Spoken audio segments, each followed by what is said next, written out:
안녕하십니까, 여러분.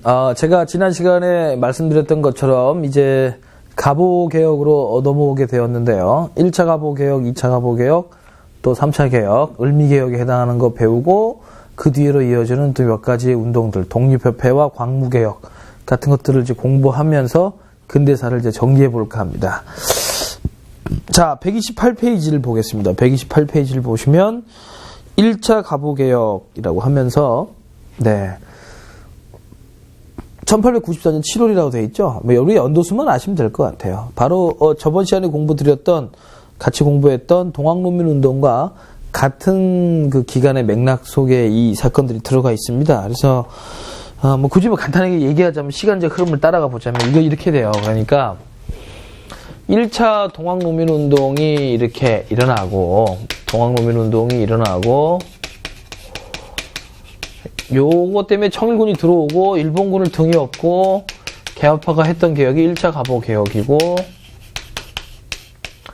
요걸 이제 진압하는 과정에서 요거 이루어지는 과정에서 이에 대한 반발로 또 이제 2차 동학농민운동이 일어나고, 우금치전도에서 농민군을 격파하고 다시 한번 이제 2차 가보개혁이 이렇게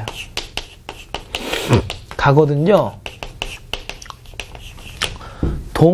동갑으로 가죠. 시간 순서가. 그러니까 1차 동학농민운동, 1차 가보개혁, 2차 동학농민운동, 2차 가보개혁에서 동갑 이런 방식으로 가게 되겠는데요. 자, 여러분 여기서 1차 가보개혁 내용부터 잠깐 보시면요. 129페이지에 여기 이런 내용들이 있습니다. 129쪽 보시면 정치적으로 개국기원이라는 연호를 사용하였다. 또한 왕실과 정부 사무를 분리하였다. 그리고 6조를 8아문으로 개편하였다. 드디어 쓸데없는 시험이었던 과거제도를 폐지하였다. 그리고 경무청을 설치해서 경찰 업무를 보게 했다. 재정일원화, 그 갑신정변 때도 시도하려고 했던 그 재정일원화, 탁제하문을 통해서 은본위 화폐제도를 확립하고 조세의 급납화, 도량형 통일, 그리고 신분제 철폐, 인신매매 금지, 조혼의 금지, 과부의 재혼 허용, 고문과 연좌제 폐지 같은 근대 국가라면 갖춰야 될 기본적인 틀의 개혁들을 1차 가보개혁 때 했습니다. 그래서 예전에는 그냥 이거를 그냥 가보경장이라 그랬어요. 완전히 세상이 뒤엎어졌다라는 뜻으로. 근데 이제 지금은 그렇게까지는 보지는 않고요. 하지만 중요하죠, 가보개혁이. 이게 서로 일본군의 도움으로 이루어졌다 할지라도 우리 스스로 하지 못했던 걸 일본의 도움으로 한 거기 때문에 수치스럽기는 하겠습니다만, 그러나 수치스럽다고 해서 하지 말아야 될 일은 아니거든요. 하지 말아야 될 일은 아닌 거죠. 반드시 해야 될 일들이 었습니다. 따라서 우리가 가보개혁을 중요하게 생각하고 있고요. 그 다음에 이제 2차 가보개혁 있죠. 2차 동학농민운동 끝낸 다음에 2차 가보개혁 때 내용들 보면 이렇습니다. 129쪽에 7번 2차 가보개혁의 3번 내용을 보시면 내각제를 시행하였다. 8아문을 7부로 개편하였다. 8도를 23부로 개편하였다. 지방관의 사법권과 군사권을 없애버렸다. 재판소를 설치했다. 징세기관을 일원화시켰다. 교육입국 조서를 발표했다. 근대적인 교육제도를 마련하였다. 이런 것들이 나오죠. 아무것도 아닌 것 같지만 굉장히 중요한 것도 되게 많아요, 여기도. 예를 들어 사또가 군사권과 재판권을 다 갖고 있었거든요. 행정권뿐만 아니라.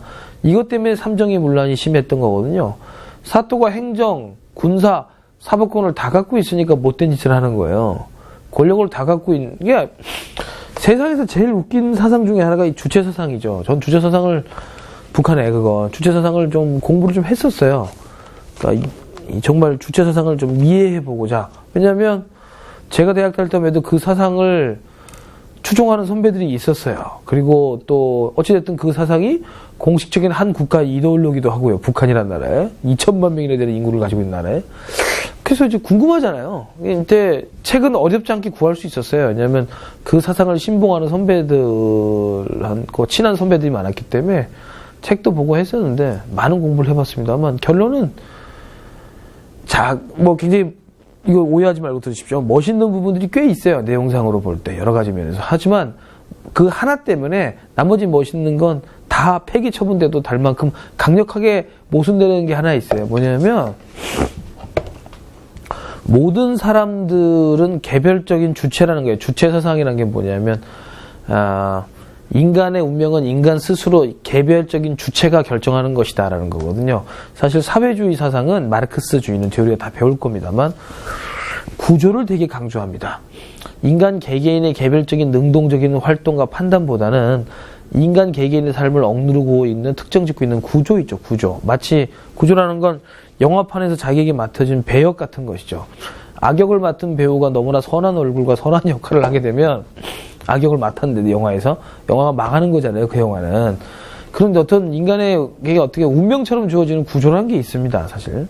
우리가 사실 뭐 간단히 말씀드리면 제가 지금 머리를 이렇게 별거 아니고요. 머리를 이렇게 자르고 수업을 하고 이런 뭐 니트 같은 걸 입고 수업하는 것도 현재 한국 사회의 의복 구조인 거죠. 제가 만약에 여기서 머리를 이렇게 막 여기다가 옛날 그 청나라 때 변발처럼 이렇게 황비용 머리하고 오고 그리고 이상한 옷 입고 와가지고 뭐 도포 이런 거 입고 와서 여러분 하면 여러분들이 저를 아마 또라이 취급할 겁니다.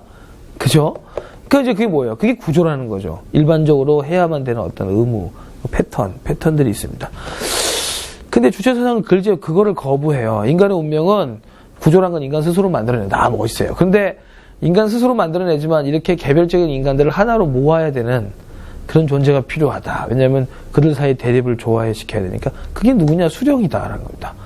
그 부분에서 제가 깔깔깔 웃었던 기억이 납니다. 아, 결국은 쓰레기 사상이구나. 왜냐하면 수령이라는 권력자, 김일성이죠. 그러니까 김일성이라는 권력자에게 모든 권력을 결국에는 넘겨주는 명분을 만들어준 겁니다. 그게. 네, 그래서 되게 추상적인 언어로. 그래서 김일성이 뭘 하든 그 개인의 판단을 대중들의 의견을 모아서 결정되는 것이냐, 그러니까 이렇게 사기치기 딱 좋은 사상인 거죠. 독재자를 위한 사상이에요. 제가 얘기를 드린 이유가 뭐냐면, 모든 권력을 한 사람에게 집중시켰을 때 그 권력자가 백성들을 위해서 정말 선정을 베풀 수 있을 거야라는 생각처럼 순진한 생각은 없습니다. 예. 순진한 생각이 없습니다. 세종대왕 같은 군주가 있죠. 물론 위대한 군주들이. 그 사람이 권력을 다 갖고 있었지만. 허나 그건 정말 지극히 예외적인 거고 그조차도 아마 세종대왕이 가지고 있는 개인적인 약점과 한계점 때문에 억울하게 민주주의 국가 같았으면 처벌을 받지 않아도 될 사람들이 억울하게 처벌을 받은 경우들이 있었고 실제로 꽤 있습니다. 그러니까 한 개인에게 모든 권력을 독점시키는 건 그리고 그 개인이 훌륭한 통치를 할 거라고 믿는 건 굉장히 전근대적인 발상이거든요. 또한 이 행정의 효율성을 위해서 개인에게 모든 결정권을 준다라는 게 이게 백성들의 인권보다는 행정하는 사람들의 이 효율성만 따지는 그 사고방식인데 그런 게 전근대적인 발상이죠. 오늘날의 대부분의 민주국가들이 이렇게 권력을 분산시키는 이유는 그게 비효율적임에도 불구하고 훨씬 더 그게 개개인의 인권을 보장하는 데 중요하기 때문입니다. 그런데 사또가 모든 권력을 갖고 있다. 이건 속어 웃을 소리거든요. 그러니까 사또들이 그렇게 헤쳐먹는 거예요. 그래서 그거를 없앤 거예요. 사법권을 없애버리게 됐다. 군사권하고.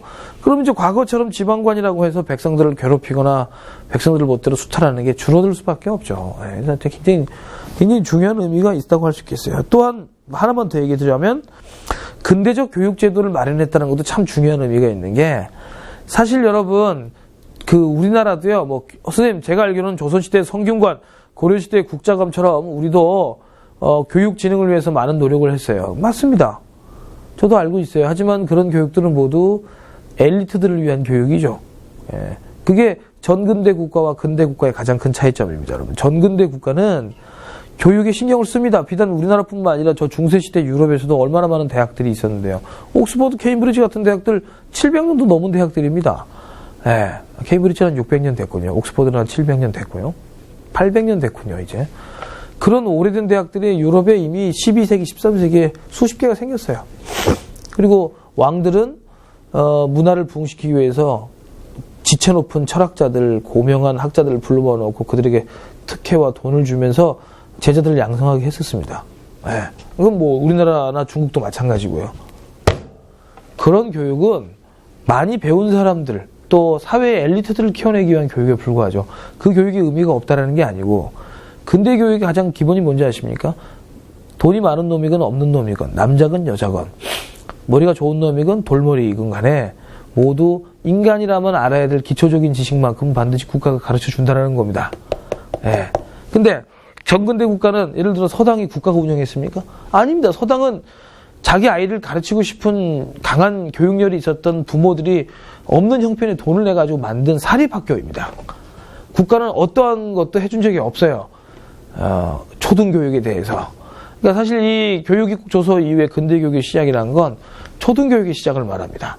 초등교육을 국가가 신경 쓴다. 오늘날 대부분의 근대 국민 국가들은 오히려 고등교육은 고등교육조차도 국가가 다 부담해주는 나라들이 있습니다만 고등교육은 개인에게 맡기는 경우고 초등학교 같은 경우는 어떠한 후진국들도 대부분 의무교육을 하고 있어요.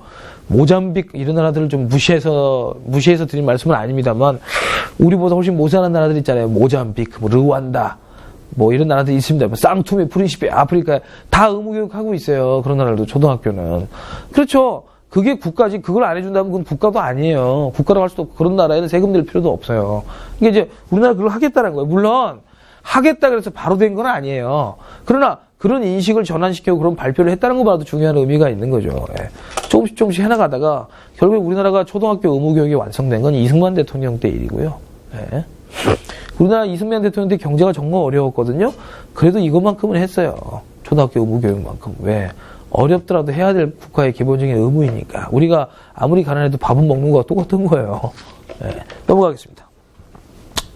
자, 이렇게 2차 가보교육까지 하다가 변수가 하나 생기거든요. 어떤 변수가 생기냐면 이제 1895년으로 넘어오는 거예요. 야펠들이 1894년의 일이죠. 1894년의 일인데 일로 넘어오면 1895년으로 넘어오면 청일전쟁이 끝나요. 근데 일본이 당연히 이겼죠. 일본이 이겨서 청나라하고 시모노세키 조약을 맺게 돼요.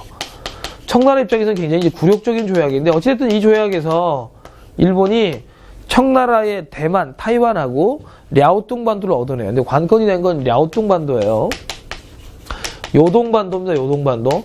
요동반도를 일본이 가져가거든요.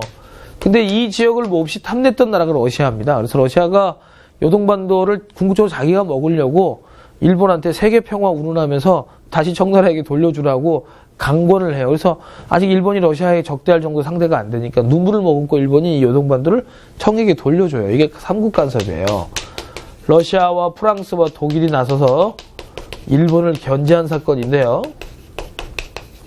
자, 그러자 이 명성황후가 이제 청나라를 오랫동안 자기 정치적 파트너로 삼았었는데 이제 청나라는 한물 가잖아요. 망했잖아요. 이제 졌잖아요, 전쟁에서.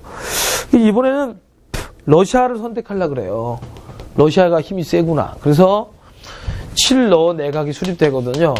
그러자 이 난국을 타개하고자 일본이 천인공노할 범죄를 저지른 거예요. 그게 바로 을미사변이 되겠습니다. 명성황후를 시해한 거죠. 명성황후는 제가 세상에서 제일 싫어하는 사람 30명 중에 한 명입니다.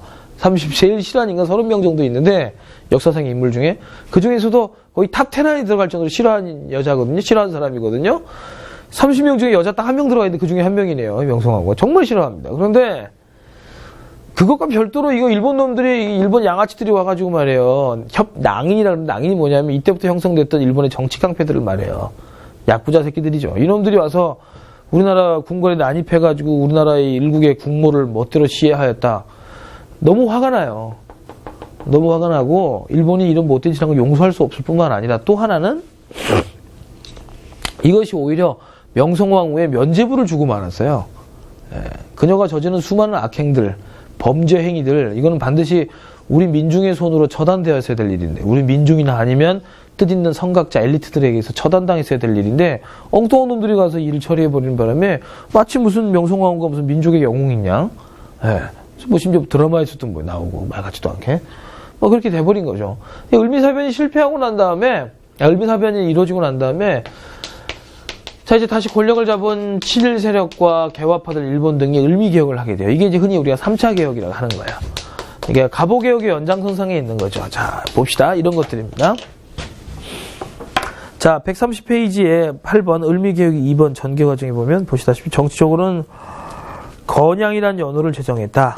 그리고 단발령을 실시했다. 이 단발령 때문에 난리가 났었죠. 종두법을 시행했다. 태양력을 사용하고 우편사무를 제기했으며 소학교를 설치했다. 친위대와 진위대를 설치했다. 이런 식의 이제 개혁들을 해요. 여러분.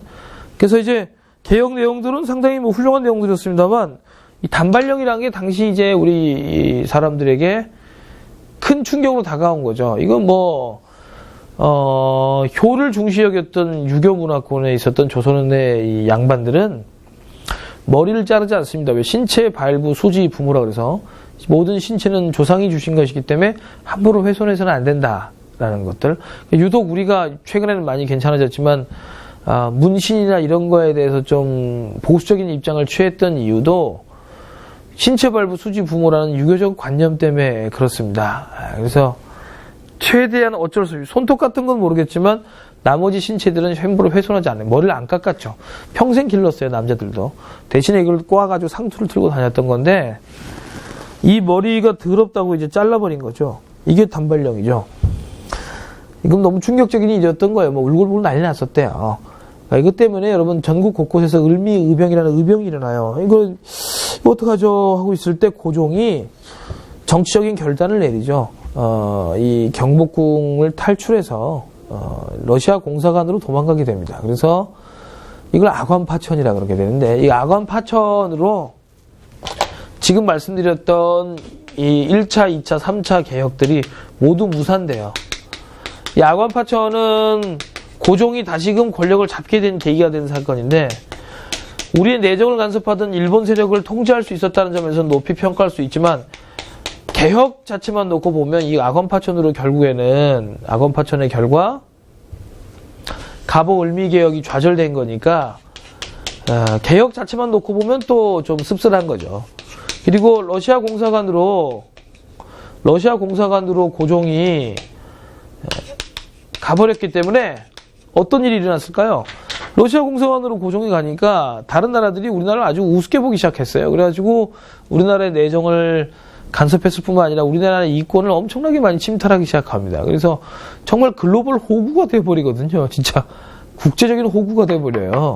그래서 이런 난국을 타개하고자 누가 등장하냐면 독립협회가 등장하게 될 거예요. 여러분들 독립협회 이야기를 보기에 앞서서 131페이지에 보시면 갑오을미개혁과 홍범14조에 대한 내용들이 있으니까 한번 살펴보시고요. 자, 131페이지 4번 독립협회와 대한제국을 보겠습니다. 여러분들. 자, 좋아요.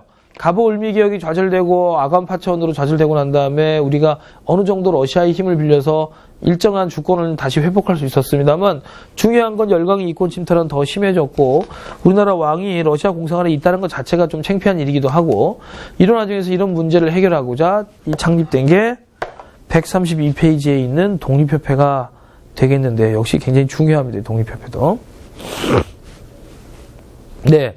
여러분, 이 독립협회는요, 서재필이 창립한 사람이죠. 독립협회는 서재필인데, 이 사람 이름 기억해야 되죠. 서재필. 첫 번째 줄에 있죠.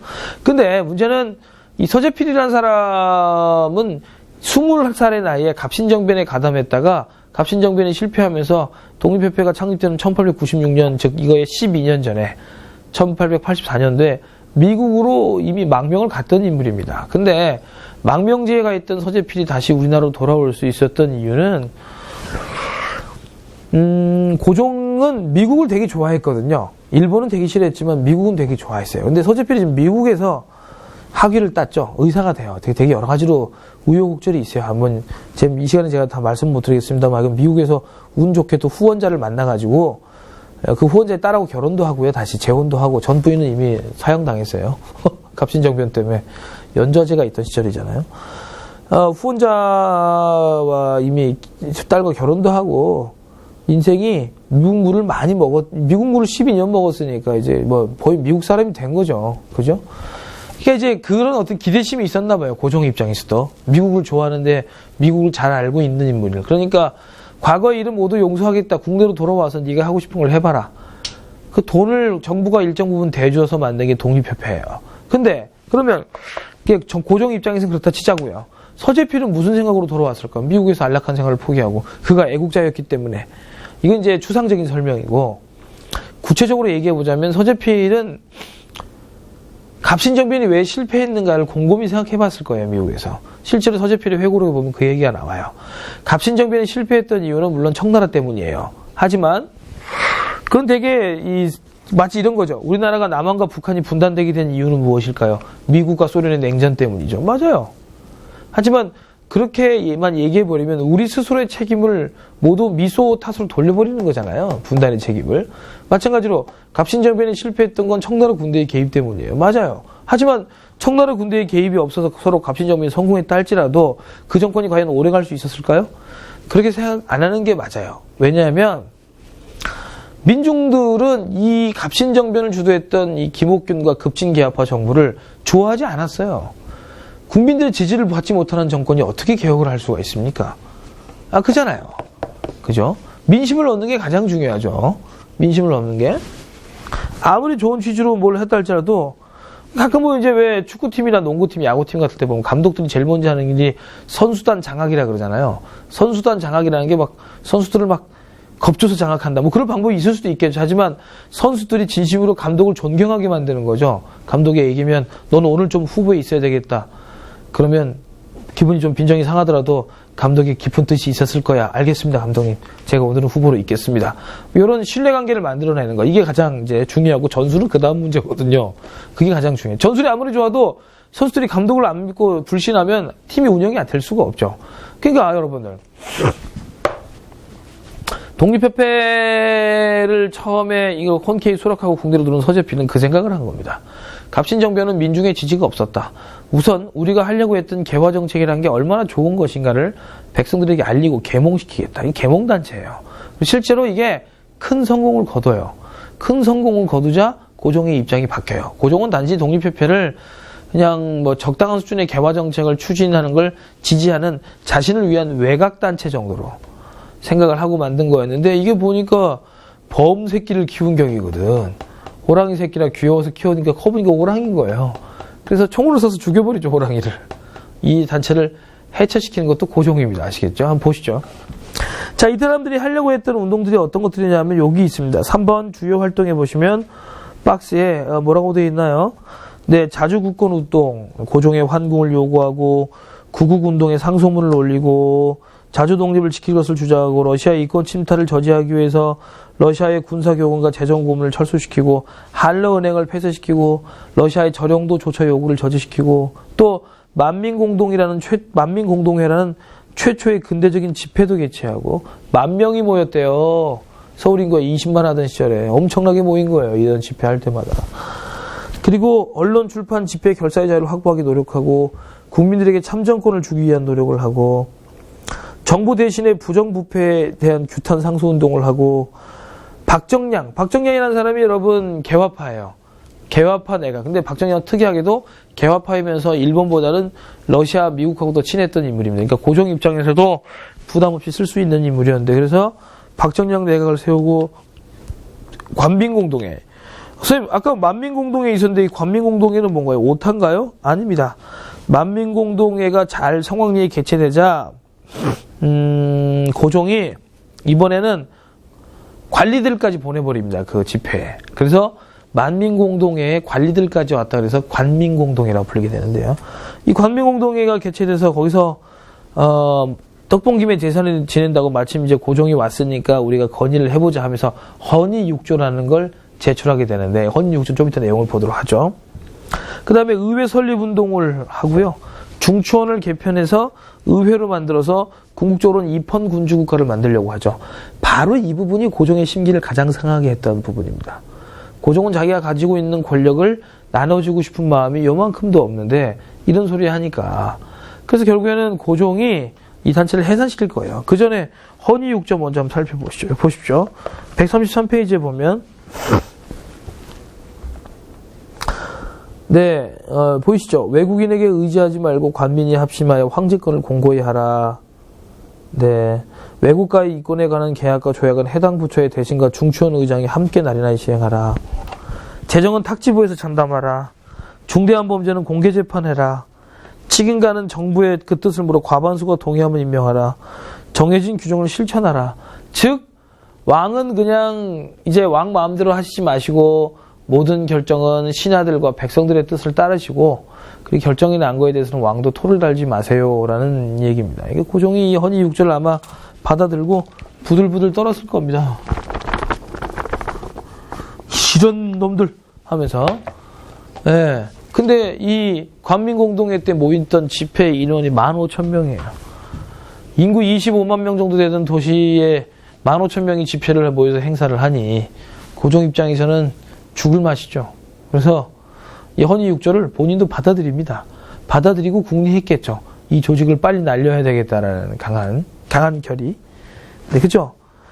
그래서 결국에는 독립협회를 해산시켜버려요. 근데 그냥 해산시키려고 하니까 방법이 쉽지가 않았던 거예요. 왜냐하면 적어도 서울에서는 폭발적인 인기를 얻고 있었던 이 단체. 그러니까 독립협회가 사실 전국적으로 인기를 끌었던 단체는 아니에요.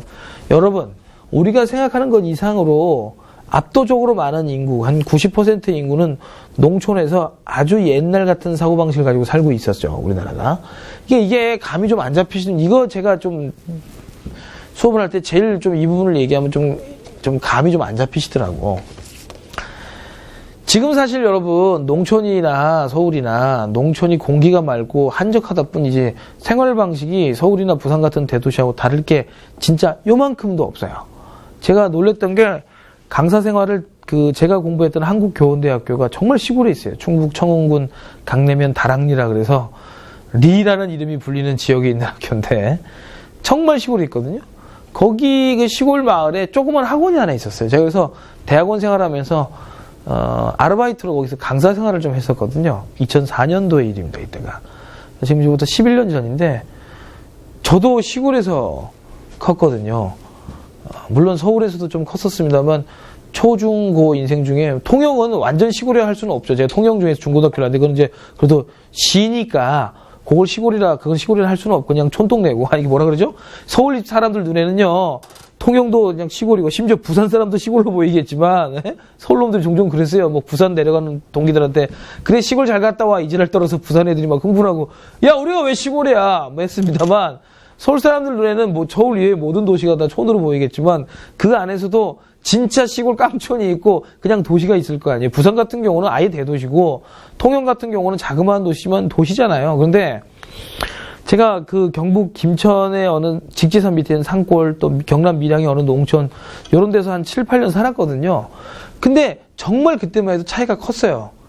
도시 사람들하고 이게 그러니까 전통적인 관습이나 풍습도 많이 남아있을 뿐만 아니라 저는 80년대 어린 세월을 보냈는데도 불구하고 그리고 문명의 혜택 같은 것도 놀라지 마십시오.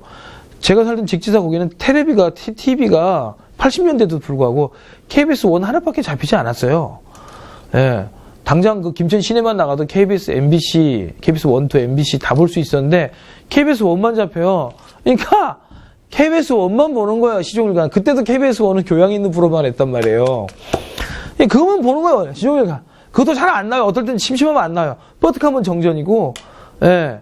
수도 시설은 전혀 안 돼 있죠. 농촌에 수도가 어디 있어요. 그래서 펌프가 있었어요. 펌프 이거 우물까지는 아니지만 우물보다 한 단계 위가 펌프죠. 이래가지고 하면 좀 물 받아가지고 들고 이렇게 집에 가서 물 끓여가지고 씻고 이랬단 말이에요. 기억이 나거든요. 네. 그러니까 격차가 되게 컸죠. 근데 2004년도에 제가 학원 강의를 나갔는데 정말 깜짝 놀랐어요. 거기도 시골인데 애들이 다를 게 없는 거예요. 대도시 아이들하고 전혀. 왜? 인터넷이 보급되고 마이카 시대가 되고 난 이게 가장 커요. 옛날엔 시골에 버스가 자주 못 다녔기 때문에 근데 그래봐요 농민들이 차가 없었기 때문에 그랬는데 뭐 그 당시 2004년도에 이미 농민들 차 다 가지고 있고 그러니까 근처에 웬만한 데 다 큰 도시들이 있고 그래서 주말에는 다 온 가족이 도시에 가가지고 쇼핑하고 영화 보고 인터넷하고 애들도 다 놀러 다니고 똑같았단 말이에요. 그러니까 이제 이젠 정말 똑같구나. 정말 똑같더라고요. 저는 이제 정말 느꼈어요. 그 다음에 제가 학원 강의상을 본격적으로 한 게 2006년부터인데 서울에서 강사 생활을 시작했는데 그 2006년에 서울에서 강사 생활을 할 때 애들이랑 거기 살던 애들이랑 난 차이를 못 느꼈단 말이에요. 거의 비슷했어요. 경제력의 차이는 있을 수 있었겠지만 생활 스타일은 비슷했다고. 제가 80년대인데 그랬다. 제 친구 중에 한 명은 경남의 용초도라는 섬에서 중학교를 나오고 고등학교 때 이 통영고등학교 올라왔는데 걔는요 1988년까지 88 올림픽 직전까지 전기가 안 들어왔대요 동네에. 그래서 촛불 켜고 살았대요. 그럼 너는 TV를 88년까지 본 적이 없느냐? 그렇다 그러더라고요. 그래서 우리를 경악하게 했었는데 그런 동네도 있었고. 그러면 이때는 어땠을까요? 완전히 달라요. 완전히 다르다고 생각하시면 돼요. 소위 한양이나 뭐 부산 같은 개항장이라든지 아니면 한양 같은 대도시의 사람들과 인구의 대부분을 차지하는 농촌들의 사람들의 삶은 완전히 달랐다고 보시면 돼요. 마치 지금 인도에 가보면 대도시들은 미국 저리 가랄 만큼 호화로운 생활을 하고 있지만 도시의 슬럼가는 비참하고 농촌은 아예 지금도 전통사회거든. 아직도 막 신분이 다른 여자랑 결혼했다고 죽여버리고 막 이런 일이 벌어지고 이런단 말이에요. 그러니까 독립협회가 농촌에서는 인기를 못 끌고 있었는데 서서히 독립협회가 농촌까지도 이제 퍼져가고 있던 상황이거든요. 고종은 여기서 이걸 끊어야 되겠다는 생각을 한 거예요. 자, 그러면 농촌 지역까지 퍼져가려고 하는 독립협회를 끊으려면 어떻게 해야 되겠습니까? 서울에서는 이미 독립협회 세상이 됐어요. 이미 1년 만에. 농촌 지역에서 가장 그나마 똘망하다고 평가받던 사람들, 농촌 지역의 여론을 조사하는 데 가장 중요한 역할을 했던 사람들이 보부상들이거든요. 이 사람들은 전국을 돌아다니면서 장사를 하는 사람들이니까. 이들을 이용해요, 고종이. 보부상들을 중심으로 황국협회라는 조직을 만들어요. 황국협회라는 것은 고사모라고 생각하시면 돼요. 고종을 사랑하는 사람들의 모임. 황국협회라는 조직을 만들어서 농촌 지역에서 독립협회에 대한 안 좋은 여론을 만들어내요. 가뜩이나 본래 농촌 지역을 장악하고 있던 또 다른 한 축인 그 위정척 서파들 눈에는 독립협회의 이런 자유민권운동 같은 게 눈에 가시같이 보였을 건데, 그래서 이들이 짝짝꿍이 돼가지고 독립협회를 막 깝니다. 고종은 이것을 핑계로 결국에는 황국협회를 활용해서 독립협회를 해산시켜버리죠. 그래서 독립협회가 결국엔 사라지게 돼요. 매우 안타까운 일입니다. 물론 독립협회가 한계점들도 물론 있습니다. 134페이지에 보시면 독립협회라는 단체가 지나치게 열강의 침략적 의도를 너무 낭만적으로만 해석해서 군대가 필요 없다라는 운동, 열강의 문화를 습수하고 우리가 평화를 사랑하면 열강이 우리를 건드리지 않을 거라는 이런 말 같지도 않은 소리를 하긴 했습니다. 지나친 그 어떤 서구 문명에 대한 추종주의 때문에. 허나 그렇다 할지라도 독립협회가 선택했던 길이 궁극적으로는 옳은 길이라고 할 수 있겠죠. 하지만 또다시 고종과 집권 세력의 방해로 또 실패하고 맙니다. 제가 고종과 이 집권 세력들을 절대로 용서할 수 없는 이유는 그들이 자신들의 기득권을 유지하기 위해서 갑신정변 때 한번 깽판 치고, 그리고 갑오을미기역 좌절시키고, 기어이 이번에는 독립협회까지 좌절시켜버리죠. 그리고는 지들끼리 해보겠다고 한 게 있긴 있어요. 3번 보시죠. 대한제국의 성립 보세요. 3, 4번이 바로 고종이 스스로 무엇인가를 해보려고 해서 만든 이 나라, 그리고 했던 개혁입니다. 이걸 이제 광무개혁이라 하는데 당연히 실패했죠. 보도록 하죠.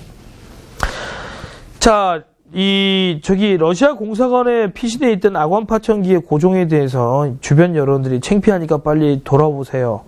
그래서 고종이 2번, 3번 대한제국의 성립의 2번 보시면 경운궁, 덕수궁으로 환궁을 합니다. 덕수궁으로 환궁을 해서 대한제국을 선포하게 되고 광무라는 연호를 제정합니다. 그러니까 우리 역사상 국내외에 전 세계적으로 제국을 선포한 적은 이번이 처음인데요. 그러니까 어떻게 생각해보면 굉장히 뿌듯하기도 합니다만, 이 대한제국, 왜냐하면 그전에도 소위 광개토대왕도 황제를 칭했던데요.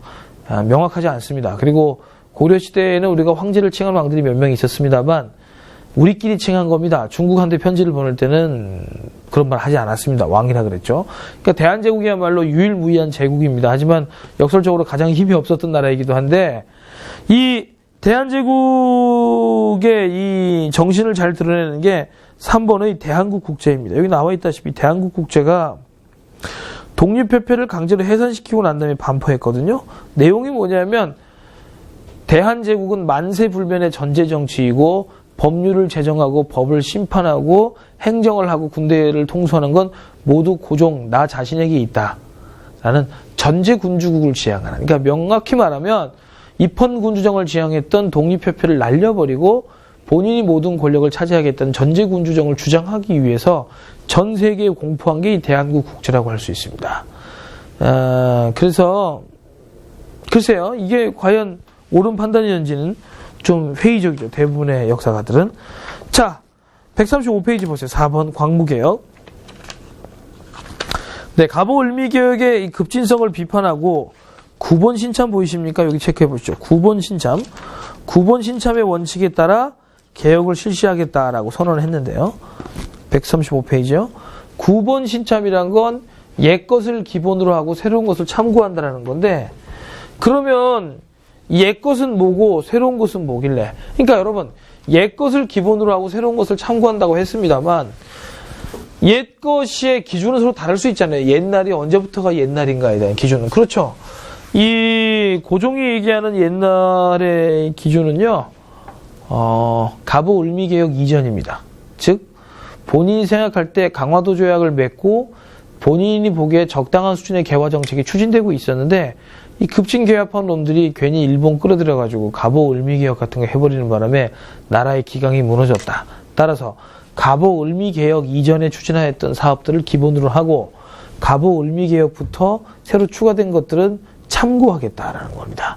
근데 참고하겠다라는 말은 사실 아무 의미 없는 말이거든요. 세상에서 어른들이 제일 잘하는 거짓말이 참고하겠습니다 라는 말이거든요. 저도 종종 씁니다. 다른 사람의 의견을 도저히 받아들일 수 없을 때 그럼 이제 그 사람에 대한 어떤 자존심을 챙겨줘야 되니까 나는 그렇게 못해요 이렇게는 안 하고 알겠습니다. 제가 참고하겠습니다. 깊게 참고하겠습니다. 이렇게 얘기하거든요. 이건 실제로는 니 말 안 들어 이 소리죠. 이 소리예요. 그러니까 결국엔 뭐예요? 갑오을미개혁 이전으로 돌아가겠다는 소리죠. 그래서 우리가 이거를 복고적인 개혁, 복벽적인 개혁, 옛날로 가는 개혁. 말이 좀 이상하죠. 개혁은 앞으로 나가야 되는 건데 복고적인 개혁이 과연 개혁이라 할 수 있겠는가? 차하단 간에. 자, 그래서 개혁의 내용을 보면 정치 군사적으로 봤을 때 국내부와 내장을 확대시키고 그래서 황실 재정을 뒷받침할 수 있는 기관들을 늘리는 거니까 황제도요 결국 신하들을 압도하려면 가장 좋은 게 뭐겠어요? 돈이 많아야 되죠. 그래서 황실 수입을 늘리는 것들을 만들어 나갔다는 거고 원수부를 설치하고 원수부란 건 이제 군을 통솔하는 총부 당연히 원수는 이제 고종이 직접 이제 이 원수를 맡고요. 대한국 국제를 아까 보셨다시피 선포하고 군대를 증강했습니다. 그리고 또 경제적으로 요즘 시험에 많이 나오는 건데 이 양전 사업. 즉 우리나라 농경지의 약 40%가 국가에 등록이 안 돼 있었거든요. 이 국가에 등록이 안 돼 있던 토지를 국가에 등록시켜서 이들 토지로부터 세금을 거두려고 했던 양전 사업. 양전 사업을 하기 위해서 양지아문이라는 기관도 만들었고요. 지계라는 토지 문서도 발급했습니다. 또한 식사는 흥업 정책이라 그래서 산업을 진흥시키기 위한 정책들을 이제 했는데요. 어떤 정책들이냐면 국가가 주도로 해서 회사 같은 걸 만들고 회사를 창업하고 회사를 운영했던 것들을 이제 많이 하게 되죠. 많이 하게 되고 중학교도 만들었고요. 또 유학생도 파견하고 실업학교도 많이 만들었어요. 이거 되게 의욕적인 작업들을 많이 하죠. 하지만 안타깝게도 별로 성과를 거두지 못했어요. 왜냐하면 이 고종이 되게 금과 옥조처럼 좋아했던 게 이거거든요. 동도서기. 자, 우리의 아름다운 전통, 즉 동양의 전통과 서기, 서양의 기술, 과학 기술이 만나면 대박 칠 것이다. 이게 이제 고종의 생각이거든요. 동도서기라는 게. 9번 신참도 사실 이건 같은 뜻이죠. 자기가 볼 때 동도서기 이론에 기반해서 개화정책이 추진된 건 갑오을미개혁 이전까지고 갑오을미개혁은 우리의 전통을 무시하고 서양에게 영혼까지 팔아버린 것이라고 생각하는 거예요. 근데 안타깝습니다. 고종이 똑똑하신 분이고 국제정세를 잘 알고 있는 분인데 왜 이런 생각을 하는지 알 수가 없는 게 이런 건 있을 수가 없어요, 여러분들. 이런 건 있을 수가 없어요. 보십시오. 아무리 공부를 열심히 하지 않는, 아무리 훌륭한 과외 선생들을 붙였다고 칩시다. 어떤 학생에게. 하지만 그 학생이 스스로가 열심히 공부를 하지 않으면 절대로 좋은 대학을 갈 수가 없어요, 아마. 난다긴다는 과외 선생을 붙인다 할지라도. 전 과목을 다. 그죠? 예. 제 요즘은 이제 과외 안 해요. 특히 과외를 절대 안 하기로 결심하게 된 게 어떤 여학생 때문이었는데 참 좋은 여학생이었어요. 집도 아주 부유하고 과외비도 제가 두둑하게 받았었습니다. 그런데 입시 그 여학생이 참 착하고 훌륭한 친구인데 하여간 제가 가르치는 이 역사 과목에 재능이 너무 없었어요. 그리고 기억력이 참 별로였어요. 그러니까 왜냐면 그건 지금 비판하겠다는 게 아니고 사람 다 각자 가진 재능이 있으니까요. 이런 생각을 해봤어요. 그 친구가 이제 미술을 하는 친구였는데 제가 그림을 정말 못 그리거든요. 그래서 초등학교 3학년 때 이 그림의 조예가 있었던 우리 담임선생님이 제가 그림을 너무 못 그리니까 특별히 시골에서 학교 다닐 때인데 김천 그 직지사 시골에서 제가 학교 끝나면 선생님 저를 남기셨어요. 남기셔가지고 한 30분씩 늘 그림을 가르쳐 주셨거든요. 근데 나중에는 점점 더 저한테 화만 내시더라고요. 왜냐하면 자기의 혼과 열을 부어서 이렇게 알려주셨는데 저는 그걸 따라하지를 못해요. 쉽게 해주시는데 따라하지를 못해요. 그러니까 나중에 선생님이 웃으시면서 좀 때리기도 하고 혼내시기도 했는데 포기하셨어요. 저를. 기훈아, 내가 너무 의욕이 앞섰던 것 같다. 니 그냥 친구들하고 같이 놀아라, 학교 끝나고. 그러시는 거예요. 그러니까 지금 생각해 보니까 저라는 사람은 아마 피카소가 와서 저를 그림을 가르친다 해도 저는 안 될 거예요, 아마. 해도 안 되는 사람들이 있잖아요. 해도 안 되는 사람들이. 그러니까 저도 그 학생을 가르칠 때 그런 좀 무력감을 느꼈어요. 물론 제가 제대로 못한 거에 대한 그 깊은 반성과 함께 이 친구가 이 과목을 하지 않고 다른 과목을 했으면 더 잘 되지 않았을까에 대한 거. 또 사회문화나 경제 이런 과목들도 잘했어요. 근데 서울대학교가 이 역사 과목이 필수 과목이기 때문에 한국사가 어쩔 수 없이 하는데 너무 힘들어 하더라고요. 저도 제 때는 최선을 다했는데 결과가 좀 좋지 않게 나왔어요. 그래서 너무너무 미안한 마음을 지금도 갖고 있는데 그 이후부터 제가 이제 과외 안 하기로 결심을 굳혔어요. 왜냐하면 돈을 좀 못 버는 한이 있더라도 그렇게 개인 맞춤형 수업을 해서 만약에 그 학생에게 좋은 결과가 안 나온다면 저 자신이 있는 내상도 너무 크고 그 부모님도 얼마나 실망감이 크겠어요. 예. 솔직히 좀 겁이 나더라고요. 개인적으로는. 그리고 더 많은 사람들을 가르치는 게 더 좋지 않겠느냐 이런 생각을 해서 이제 그때는 이제 안 하기로 마음 먹었는데 제가 이 얘기를 들은 이유는요. 이 있잖아요. 이것과 이것 공존할 수가 없어요. 왜냐하면 결국 이 동양의 전통이라는 게 물론 좋은 점도 많죠. 우리가 흔히 이제 유교 자본주의라는 주장을 하는 학자들도 있어요. 20세기 후반에 뭐 우리나라 같은 나라들이 경제 성장을 하게 된 배경은 유교 사상 특유의 어떤 집단주의 그리고 조직을 위한 희생 이런 것들이 함께 있었기 때문에 가능했다라고 얘기하는 분들도 있어요. 저는 일단 그 이론 자체를 믿지 않아요. 헛소리라고 생각하는데 다만 그런 미덕이 있다 할지라도 우리의 전통 체제에는 그런 것만 있는 게 아니죠. 조직을 위한 희생. 사실 조직을 위한 희생은 우리나라만 있는 게 아니고 서양에도 다 있거든요. 그런 사상들이. 근데 예를 들어 조직을 위한 희생, 집단주의. 좋아요. 그것만 있지 않잖아요.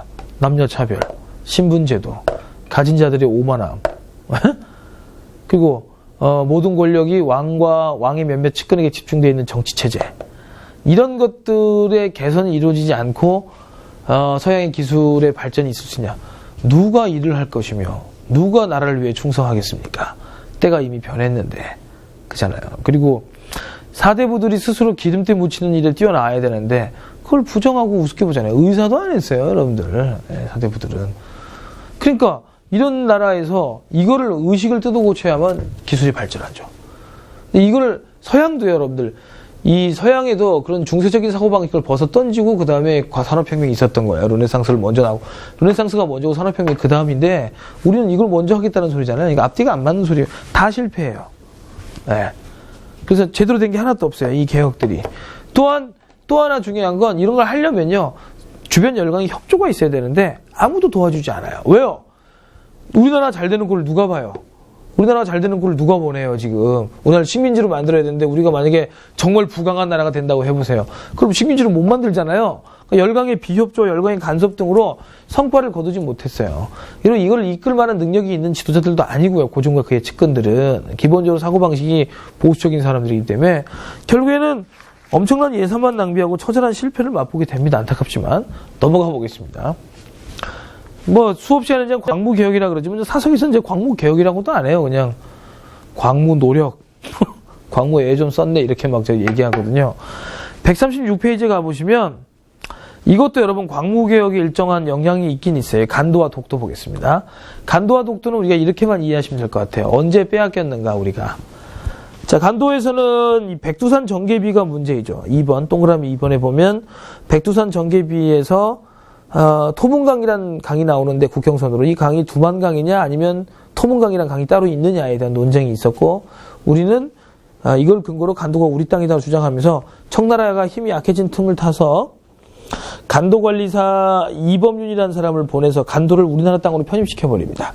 그러자 청나라가 분노했었고 일본이 1909년도에 요걸 체크하세요. 간도 협약이라는 걸 맺으면서 간도를 청나라의 영토로 인정해 줬다라는 거고. 그 다음에 독도도 마찬가지죠. 울릉도와 독도를 잡고 침범하던 일본 세력을 몰아내기 위해서 숙종 때 어부인 안용복이 맹활약을 했었고요. 그 다음에 결국에는 1880년대 이후에는 이 무인도였던 울릉도를 개발하기 시작하면서 독도까지 같이 관리합니다. 그런데 일본 놈들이 러일 전쟁 때 불법적으로 1905년도에 맨 밑에 줄 보시면 될 것 같아요. 불법적인 방법으로 독도를 러일 전쟁 중에 자기네 땅으로 강탈하였다라는 겁니다. 울릉도는 그대로 놔두고요. 울릉도의 부속 도시였던 독도만 일본이 자기 땅으로 만들고 다케시마 운운하면서 있다가 해방 이후에 우리한테 다시 빼앗기게 될 것입니다. 이렇게 진출하게 된 계기와 분쟁에 대한 핵심적인 내용과 함께 언제 이게 우리가 다시 빼앗기게 되었는가. 자, 간도는 1909년도에 간도협약으로, 또한 독도는 지금 말씀드렸던 것처럼 1905년도에 그 러일 전쟁 중에 강탈당하였다. 이렇게 이해하시면 될 것 같아요. 네, 그 다음에 우리가 얘기할 부분이 뭐냐면 일제의 국권 침탈 과정입니다. 여러분들, 일본은 우리를 식민지로 만들기 위해서 엄청난 노력을 했었어요. 네, 하루아침에 된 것도 아니에요. 일본이 우리를 식민지로 만든 게 하루아침에 된 것도 아니고요. 여러 가지 과정이 있었겠죠. 우선 일본이 우리를 식민지로 만들려면 국제열강으로부터 먼저 인정을 받아야 돼요. 조선은 일본 땅이다라는 걸. 처음 조선을 놓고 경쟁했던 청나라 세력을 일본이 이제 물리치죠. 1894년 청일전쟁으로. 그 다음에 이번에는 또 조선 땅을 놓고 러시아랑 경쟁을 하게 되는데, 이번에는 역시 또 러시아마저도 일본이 물리치게 됩니다. 이게 러일전쟁인데, 이 러일전쟁 기간 중에 이미 일본은 중요한 준비들을 다 해냅니다. 예를 들어 2번 보시겠습니다. 중요한 건 2번에 있는 일제의 국권 침탈 과정입니다. 이 박스. 여기 나와 있는 표를 여러분들께서 열심히 암기하셔야 되는데요.